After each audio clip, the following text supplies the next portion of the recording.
Final Fantasy XI is historically known as one of the grindier MMOs that ever existed, even from an era where a hefty grind was fairly common. In its heyday, it could take months to years for a player to finally reach level cap. So why did people stay? In this video, we're going to get into how Vana'diel made each level special for the player, and why the journey truly was more important than the destination. So hey guys, it's Hunt for Games, bringing you, as always, a healthy mix of videos on new releases in MMOs, and nostalgia trips for the classics that made us fall in love with games in the first place. And with this blast of the past, we're going to get into detail about one of the more controversial aspects of any MMO, the leveling grind. The speed at which a player can level and get new abilities, access new areas, and take on new quests can often make or break a game. Too fast and it seems too easy, and people quickly run out of things to do. Too long and players become disinterested, unwilling to spend so much time grinding with so little change to their playstyle or content. Final Fantasy XI definitely leaned into this second one, and I'm sure lost many a player due to the slow nature of its leveling experience.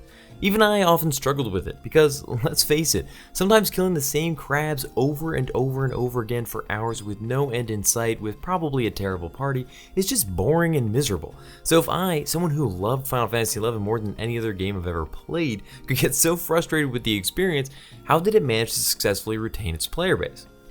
So let's get into it. Honestly, the most important thing to remember is that Final Fantasy XI was developed to mimic the formula that EverQuest had put to use years before. And with these games, as well as many others from the era, the game wasn't really meant to start once you reached level cap. The game started once you stepped out the gate. Fundamentally, for a long time, I didn't even think I'd reached the level cap, and yet I still continued to play and enjoy the game. It didn't bother me that 75 might always be out of reach. It just too far away, too many levels, too many mobs. It was always this distant goal that I could shoot for but not really worry about. And this helped in a couple ways. One, it never bothered me that I might only be level 30, 40, or 50. I was getting stronger every day and that felt cool. I'd compare to my friends who were kind of similar in the 20s to 60 ranges, and I'd be like, you know what, I'm not that bad. If I'm 50 and he's 60, who cares? That's pretty strong in Vana'diel. In modern games, I often struggle to see the value of my character until its max level, refusing to stop for any activities out of almost embarrassment to be even seen in public on my inferior character that isn't even capped out yet. While the grind was slow in 11, level 20, 30, 40 held more meaning for me, so I could enjoy those milestones and the opportunities that they opened up. Bringing me to my second point, lower level content. Final Fantasy XI used to spread its story missions and quest content throughout the levels, and then, to make sure that they couldn't be trampled into the ground, they would level cap those fights. This meant that as soon as you got to level 25, you were all set for the Dread Dragon. You'd never be any better for that fight than you were right then. Yeah, sure, you could always get some better gear or come back when your sub-jobs offered you more opportunities, but fundamentally your character is as strong as it will be for that encounter, so you might as well get at it right away. Every few levels, the game seemed to just sort of expand around you as more areas became accessible to your more adequately prepared character. With each new area came new quests, new chances to keep working your way through city missions or Zillard or Promethea.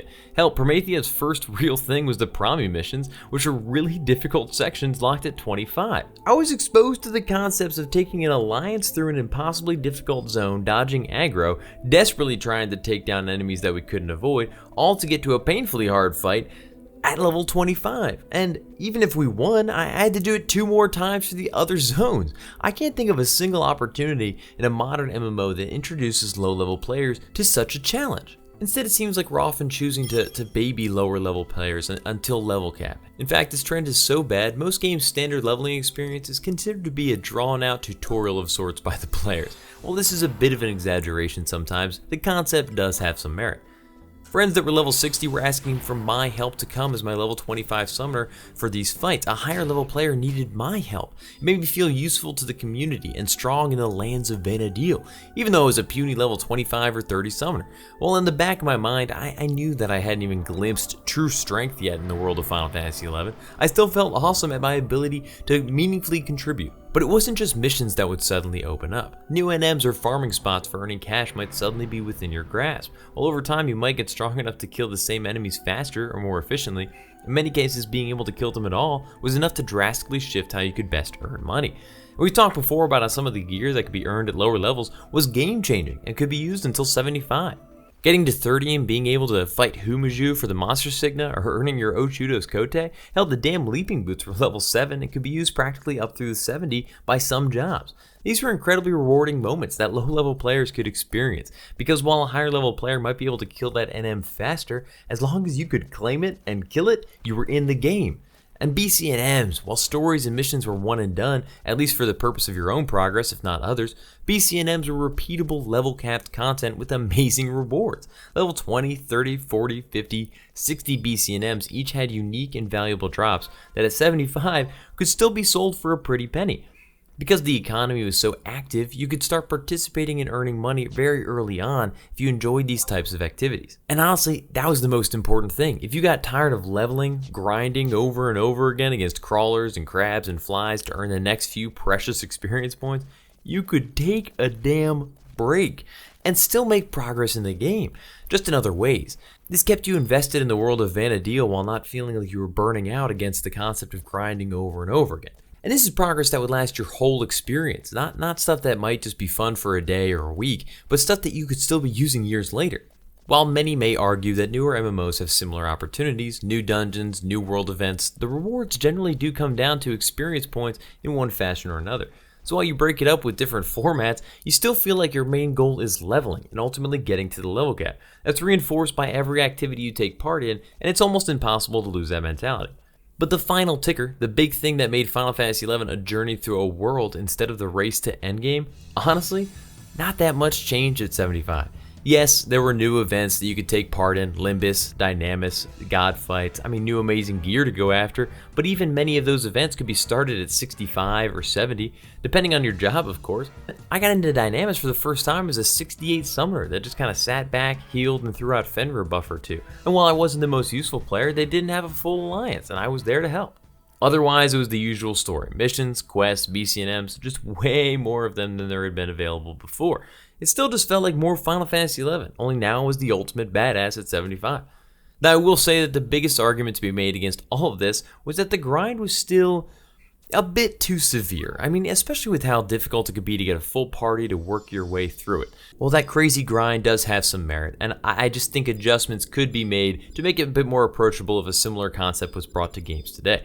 I still miss the way the game approached each level range as a whole, kind of driving that overall experience. Lower level players still had value, and it's been harder and harder to maintain that idea with modern MMO mechanics. But, as always, let me know your thoughts. Is the more modern approach of getting to endgame so that you can experience what most people consider to be what it's all about a superior method? Or do you appreciate some of the older game style of making that distant level cap an almost impossible goal? I want to hear all your comments, because like I said, what a grind means and how it's balanced is often heavily debated, and I'd be curious what the overall community thinks.